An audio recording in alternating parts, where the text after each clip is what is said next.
Hello, wrestling fans. How are you guys today? Here they know what happened on Friday Night SmackDown and WWE main event for July the 27th. The opening match was Alway Knight to take on Santos Escobar, the leader of the LWO Hill team, with Elektra Lopez ringside. Berto Garza stayed in the back and prepared for the upcoming Titan Gauntlet match, which we found out somehow last week Tola Tonga injured his eye when they were brawling with Kevin Owens and Cody Rhodes, so he was out of the Gauntlet match. Jacob Fatu took his place. So Jacob Fatu and Tama Tonga was now in the Gauntlet. Alway Knight, when he came out from backstage, delivered an awesome, cool segment. Walking out, that was cool. Quickly took it to Santos Escobar with a punch combo, running neck breaker, massive clothesline.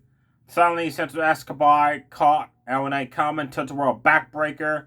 Then it was all Santos Escobar. Running clothesline in the corner, backed up, running knees in the corner, stomps. Chops in the corner. Alway Knight fought back with a punch combo. Tossed him up in the air. Caught him down with a power slam.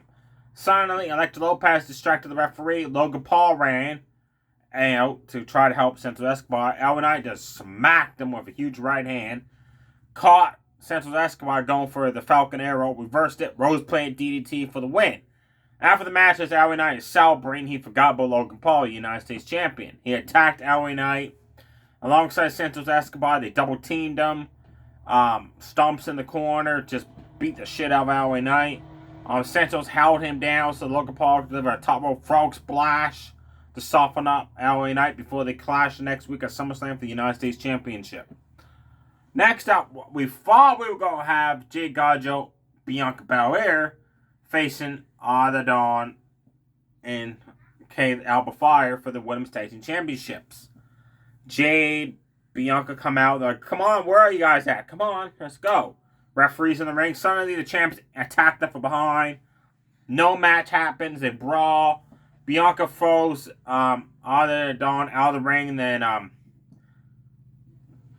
Jade Garjo picks up Alba Fire and tosses her outside the ring onto her partner. Then afterwards the champs said the reason why they did defend the belts, because remember last week they said, we'll show up so you can look at the belts.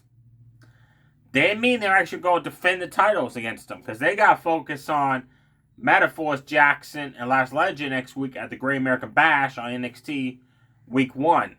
There. So, next week on SmackDown, Jade Garjo, Bianca Belair will face the winners of the match between Alba Fire, Arthur Dawn, and Metaphor next week on SmackDown for the Women's Tag Team Championships. I'm as excited that finally the Women's Tag Team Championships are going to be defended for the very first time at NXT on Tuesday. That's huge for NXT. Next up, Tag Team Gauntlet match. The winning team will face Johnny Gargano and Tommaso Ciampa next week on SmackDown for the Tag Team Championships. The first two teams to start off the Gauntlet was LWO Hill's team of Roberto Carrillo, Angel Garza, Apollo Crews with his awesome looking purple attire pants, and Baron Corbin. I'm digging Corbin and Apollo's tag team. They're working. They're gelling really good. But they got to pick up some wins. Well, match started. Alberto drove Apollo Crews out of the ring into the steel steps. While in the ring, Garza just got his ass handed to him by Baron Corbin. Who clotheslined him, drilled him with a huge right hand. Back body drop, sidewalk slam, just destroyed Garza. Apollo Crews tagged in, started taking it to Garza with a jump up drop kick, jump up clothesline. Then went up on the top rope, jumped off. Garza caught him in the face with a jump up knee. Then picked him up and turned to a backbreaker him down. Alberto tag in. At one point in this match, this was awesome. Alberto and Garza is isolating Apollo Crews, right? Kicking his butt. Apollo Crews does a barrel roll, tags in Corbin. Corbin comes in just in a daze on Garza. Quickly gets the 1-2-3. That was just awesome. He gets in, he's like, enough of this shit. End of days. Let's move on. So they advance to the Gauntlet to face the Street Profits up next, with D-Fab coming out the ringside. At one point in this match, this was awesome. Apollo Crews, Montez Ford ran and passed each other and both dove over the ropes onto the other members, other partners, guys. Like, for instance, Montez Ford dove onto Baron Corbin, while Apollo Crews dove onto Donk outside the ring. That was awesome. Montez Ford hit a jump up enziguri kick on Apollo Crews. The back body dropped him. Apollo Crews landed awkwardly on his shoulder and his head, but he fought back with a jump up clothesline. German suplex Montez Ford. Drilled him a running splash like Stinger style in the corner. Baron Corbin got in, told Apollo, like, hey, come on, let's do this. So Corbin clotheslined the Profits outside the ring, ran so Apollo could toss him over the ropes to the outside, knock down the Street Profits. The Street Profits advanced in the gauntlet match. They delivered Sky High, which is like a running neck breaker, sit down powerbomb. Apollo Crews to advance in the gauntlet. Then Pretty Diddley ran in. Quickly Kip went after Ford because he was the legal man in the ring. Quickly rolled him up once or twice, tried to get the win very fast. Ford kicked out. Dawkins grabbed Kip, spine busted his ass down, said enough of that shit. That was awesome. Well, Pretty Diddley isolated Montez Ford in the corner and did a number on his leg, folks. Like, they torqued that leg, Boston Crab submission, jumped knees down on it, just stomped away at it, bent it over the ropes while stomping at it, running drop kicked it. Ford's leg was damaged, man. He had to crawl. He couldn't even do like a barrel roll or even like run to tag in. He had to crawl to make the tag. Dawkins got in, spinning corkscrew, caught Prince, almost won up a Kip, made the save. Then Dawkins Irish whipped Prince into the ropes, went to do a spine buster. Prince leapfrogged over Dawkins. Dawkins turned around, Kip blasted him with a DDT. That was awesome. Pretty Diddley ended up delivering a double team move on Dawkins. Then suddenly Montez Ford tagged in, and Dawkins and Ford advanced in the gauntlet again when they delivered the double team back body drop blockbuster off the top rope onto Prince to advance. Then the OC ran out. Carl Anderson spine busted Montez Ford. Gallows tagged in, scoop slammed him.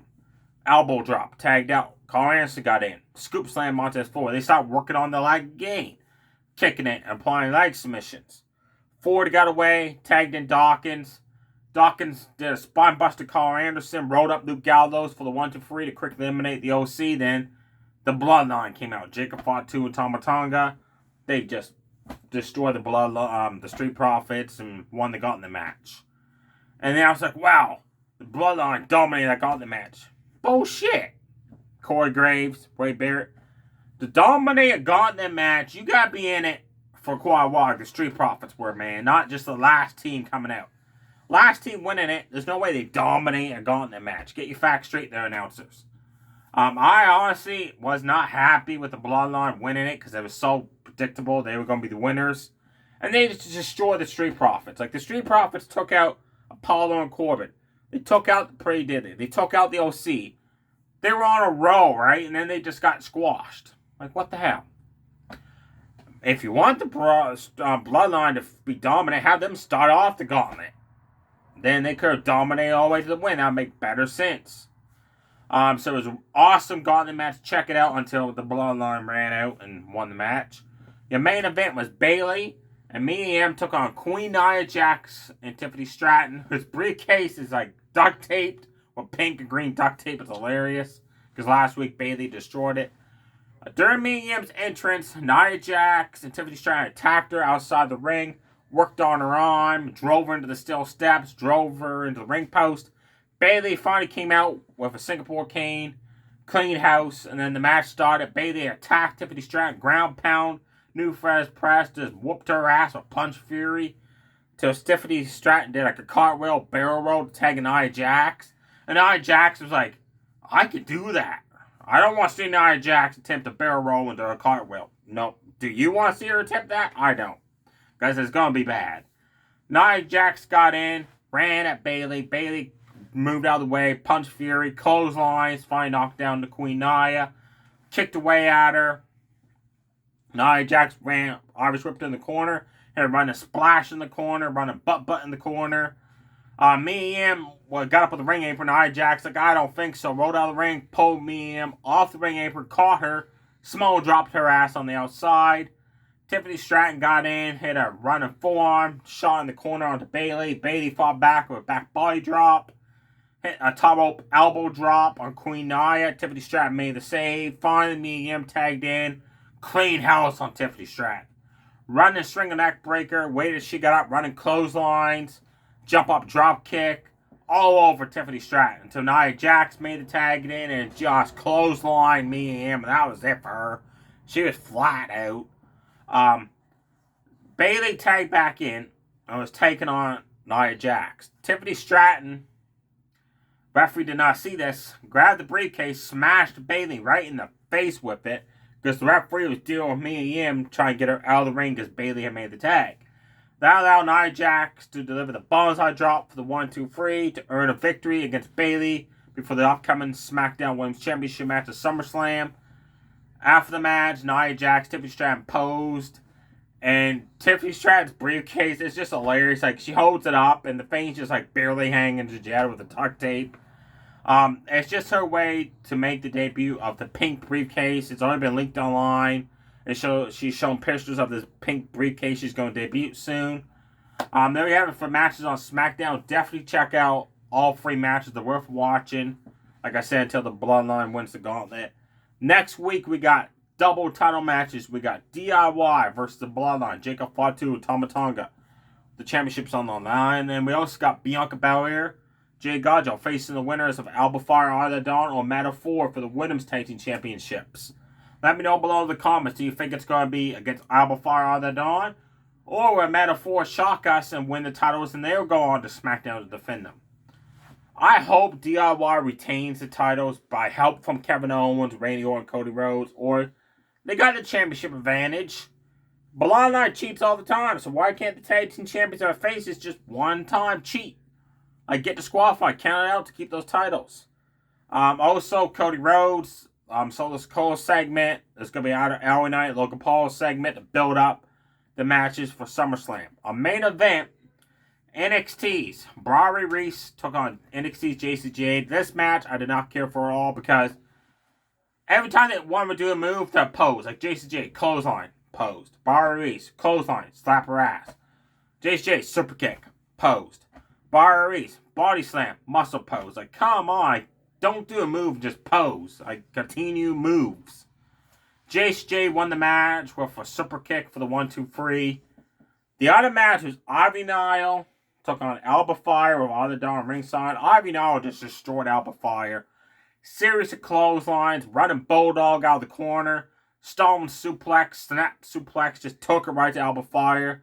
Then suddenly Alba Fire caught Ivy Niles coming off the ropes with a super kick. Applied a headlock scissors. Ivy Niles got out of it. Alba Fire knocked her back down, reapplied the submission again to keep Ivy Niles grounded. Ivy Niles again powered out the submission with a sidewalk slam. Then Isla Dawn got up in the ring game, put a distractor. Now that Alba Fire rolled up, Ivy Niles from behind. Ivy Niles kicked out. Then suddenly, Isla Dawn gets kicked off the ring apron for Ivy Niles. Then Alba Fire rose up from behind for the 1-2-3. Quick match. Main event, honestly, both matches were not very entertaining. Not very exciting there. And I know it's on main event too. This because on my TV guide it said we have JCJ versus Brodie Reese and Exion versus Joaquin Wilder. I'm like, wow, that's gonna be one hell of a match. So I was looking forward to that match, and Alba Fire comes out while the dawn to take on Ivy Dawn. I was like, did I miss a match? Like, no, I'm pretty sure I did. There's only 5 minutes left on the show. Like, so the TV guy messed up and who was wrestling there, and I was kind of disappointed because Axion, Joaquin Wilder, that's like 2 cruiserweights, high flying shit going on there, right, folks? SummerSlam next week, action packed. We got Bayley, Nia Jax for the SmackDown Women's Championship. We got Cody Rhodes defending the Undisputed Championship against Solo Sikoa. Logan Paul defending the United States Championship against LA Knight, which I hope wins his very first ever singles title in WWE. Come on, LA Knight, win that match. Also on the Raw side, we got Rhea Ripley, Liv Morgan over the World Women's Championship. I am predicting Dominic is going to be at ringside. You know how Dominic has a habit of sliding and still cheering, right? He's going to do that, which will backfire to help Liv Morgan win the match, or Rhea Ripley would grab the chair and Dominic would grab a hold of it to stop her from losing it, and that's when the turn will happen. CM Punk's finally going to face Drew McIntyre with Seth Rollins as special guest referee. This match needs to be no disqualification because these guys are just going to beat the shit out of each other. The referee's just going to throw that match out within minutes if there's no disqualification not in effect. And Seth Rollins, I hope, like, I'm a huge CM Punk fan. Because I don't know if you can see here, but I got a bunch of Punk figures. But Seth Rollins, I could just see him, like, counting Drew McIntyre's shoulders down, then flipping off CM Punk for costing him a chance to go after the World Championship along with Damian Priest as champion. And then because I want to see Seth and McIntyre team up and feud against Punk. That'd be awesome. We got Gunther facing Damian Priest for the World Heavyweight Championship. I'm still saying the only way Damian Priest is going to keep that title is by help from Judgment Day. Because Gunther's just going to mow his ass down. Sami Zayn to defend his Intercontinental Championship against a rematch for Money in the Bank against Braun Breaker. Where Braun Breaker beat Sami, because last time Sami had his number every time he went for the spear. Was Sami have the Braun Breaker's number again when he goes for the spear? Where Braun Breaker trick Sami and not go for the spear, which is Sami's hoping for, and trick him and throw him off his game. So far, it's the only match is booked for SummerSlam. I'm hoping that Kevin Owens, Randy Orton gets added to the pay-per-view to fight Tama Tonga and Jacob Fatu in a tag match or a singles match with two of them. Because if that, then the Bloodline's only got one match, right? They should have another match on the card. There you have it, folks. Let me know below if SmackDown where you fought the Gauntlet match and the matches. What do you think of the pay-per-view match? I say it's stacked from start to bottom. And of all the matches, it's hard to tell which one's going to start off the show because they can start off that pay-per-view any match to get the ball rolling. And the pre-show is going to be 3 hours long of non-stop talking. I hope they add a pre-show match to it, because that's what I like with the NXT pay-per-views. It's a 1 hour pre-show and they throw a match in, which I like. Not just 2 to 3 hours of talking. I went before I end this video, I went yard selling where I live at in the Kenfo Arena. Every year I score on some major finds. This year was no different. I found a couple comics I'll get to here. I found 2 Avenger issues I was looking for. This one's Avengers 388. It's a part 4. I had part 1, part 2, part 3. This is part 4 to add to my collection. And I got Avengers issue number 6. I love that cover. That looks like, I don't know who that is. It looks like kind of badass skeleton warrior with a sword. And then I found some westerns for me and my dad. And I got an Ultimate Fighter DVD set. I just like that series, Ultimate Fighter, where UFC fighters to choose students, train them. This one is Kim Shamrock's in. So Tito Ortiz. But I scored on a Funko Pop. I originally was going to get Teenage Mutant Ninja Turtles Slash, but it wasn't the cool looking Slash for the comics. It was the cartoon animated series. I'm a fan of Dragon Ball Z. I watched Dragon Ball Z growing up. And there was a group called the Ginyu Force. And in the series, there was this orange guy called Jeez. And I remember him in the series, every time Goku would fight, Captain Ginyu, the other people, he considered Jeez not a threat. And Vegeta's I know this guy, he's a threat. And there was a blue guy, I forget his name. They were a team on the Ginyu Force. And basically what I'm trying to say is I got the G's Funko Pop, the Ginyu Force guy. I like this guy for the Ginyu Force from the cartoon animated series. So right there, I'll probably get in trouble for saying it's cartoon. It's animated series. Such great detail. Looks just like the guy from the show. There's the other members of the Ginyu Force in the back, and that blue guy right there, if you can see him, was the guy's partner. And they had some powerful double team attacks, but this guy's the rarest one to find. $15. I'm scoring on this. Besides the turtle one. He had a lot more Funko Pops. There's one thing that bugged me. Sorry I got a little bit off topic, but yard sale, I collect comic books, right? And what bugged me was this guy had 8 boxes of comic books set up on his table. And they were $2 each or free for $5. And what bugged me was these 3 guys walked up and just threw the stuff on top of the other boxes so nobody could look at them until they looked at them. I hate that, right? Be respectful to other people that collect stuff like that. So you know what I did? I walked right up and I just grabbed the guy's stuff and I just placed it off the table. Man, didn't that guy give me a look, but I was like, hey, I want to look for this here too, you know. It's not first come, first serve. Right? Jeez, that bugged me, man. Be respectful to other people. And that's how I found those 2 Avenger comics. Luckily I found those. There was other guy that had Avenger Comics for sale, but holy bejeebus, he was like overboard. Like he was selling them like per price of how much they're worth. The cheapest one I could find was $100. I'm like, I love Avengers. I will find all the Avenger Comics Sunday, but $100 for one issue, like, I know it's issue like 88, but it can't be worth $100. It can't be. That's without a package. Like, it's not even sealed up. I'm like, holy bejeebus, man. Like, I just quickly walked away from that table. Yeah, I just like gone. But nope, I scored on that Funko Pop and those DVDs and comics. That was huge. If you go yard selling this weekend, let me know below in the comments what you scored on with some finds you find for your collectible series. Stay safe, everybody. Too sweet. Bye.